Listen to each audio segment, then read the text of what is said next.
Okay, let's dive right in. We're tackling something that's, well, it's really tough, but so important today. How do we protect kids who are stuck in the middle of a digital war between high conflict parents? And just to be clear, this isn't about screen time. This is about safety. Just picture this for a second. It's almost midnight, school night, and your child gets a text that says this. This isn't some made-up scenario. It's a real example of the kind of pressure these kids are under. It's demanding, it's intense, and it yanks them straight into an adult-sized problem they are just not built to handle. And that right there, that's the heart of the problem we're talking about today. For a lot of these kids, there's just no getting away from it. The very place they go to talk to friends, to play games, to be a kid, their phone, has also become a hotline for adult conflict. So yeah, we're calling this a war in their pockets. Because that's what it is. Phones, apps, video calls, all these amazing tools for connection are being turned into weapons, and kids are being forced to carry that battle with them everywhere, turning their digital world into a source of nonstop stress. So what in the world are we supposed to do about this? Well, the very first step is to know what you're looking at. We're going to break down 4 common threat patterns. And naming these behaviors is absolutely crucial because it helps you shift from just constantly reacting to actually making a clear, proactive plan.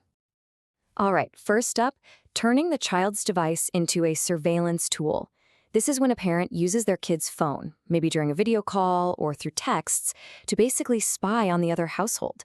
The child becomes a walking, talking, listening device, and they might not even realize it. And this is exactly what it can sound like. These aren't just innocent questions, right? They're commands, and they completely violate the privacy of everyone involved, putting the child in this terrible, impossible spot. Next up, we have what's called the evidence recruit. This is where a kid is pressured to become a little private eye in their parents' war. They're literally being told to gather evidence, screenshots, pictures, recordings, to be used in a court case. And the request can get super specific, just like this. This is so much more than how was your day. This is making them an agent, forcing them to collect dirt on one parent for the other. The weight of that is just enormous for a kid. Pattern number 3 is the emotional messenger. This is when the child's phone becomes a dumping ground for all the adult baggage they should never have to deal with. We're talking long, angry rants, money problems, and even legal documents that are way too complex and upsetting for a child to see. I mean, can you imagine a parent sending their kid a 20-page court motion with a message like this? It's not about keeping the child informed. It's about poisoning the well and trying to turn them against the other parent. And finally, there's the direct digital attack. Because sometimes the abuse isn't even about the other parent. The attacks, the insults, the blame, it's aimed right at the child themselves through texts, DMs, you name it. This quote right here is just a gut punch. It's pure emotional blackmail. It creates a trap, a total no-win situation for the child. They're being threatened with a massive adult consequence for something as simple as not answering a text right away. It's manipulative, and it's so damaging. Okay, so that's the ugly stuff. We've laid out the threats. Now what? Here's the most important thing to remember. You can't control what the other person does. You just can't. But what you can do is build a digital shield. You can create a safe harbor in your own home. And that all starts with setting up what we'll call your house digital values. Now, these aren't just a list of rules. They're the why behind the rules. They're principles like no one ever gets to use your phone to scare you. Or if a message feels too big, your only job is to bring it to a safe adult. These values empower your child and reminds them over and over that their job is to be a kid. So once you have those values as your foundation, the next step is to give your kids some simple tools they can actually use. We need to equip them with easy-to-remember signs that tell them when a digital conversation has crossed a line. And there are 5 big ones, just 5. 5 red flags you can teach your child to spot. Let's walk through them right now. Look at how clear and straightforward these are. Being asked to hide something. Being asked to spy. Getting those big adult rants or court papers. Being threatened. Or, and this is a big one, feeling like you have to be your parent's therapist. Teaching these gives them permission to listen to that little voice inside that says, hey, this doesn't feel right.